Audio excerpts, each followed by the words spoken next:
may-ari nito. Oh. May-ari. Diyan na yung tangke.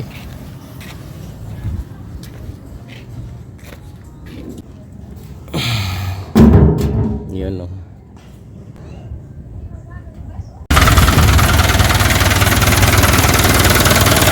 Boss, kahapon ko pa inaantay yan ah. Ngayon lang umandar. Ngayon lang kasi ulit-ulit natin hininang yung tangke. Ilang beses na ako nung pamadali na kukunin yun para mapagana natin. Nandito tayo ngayon sa highway oh. So nag-disco lang ako dito para mapandar na natin. Komplikado pa yung makina. Napilit natin paandar rin. Ngayon umandar na siya tapos mamadali ka. Kung babayaran mo ako ng buo nito. Ano lang ako na baka sakali lang ako tumulong sa inyo. Tapos kikasay mo ako mamadali. Yan na, umandar na ako. Ano ngayon? Babayaran ba ako? Sige boss, pasensya na boss. Huwag ka na umangal, baka mawakit pa kita.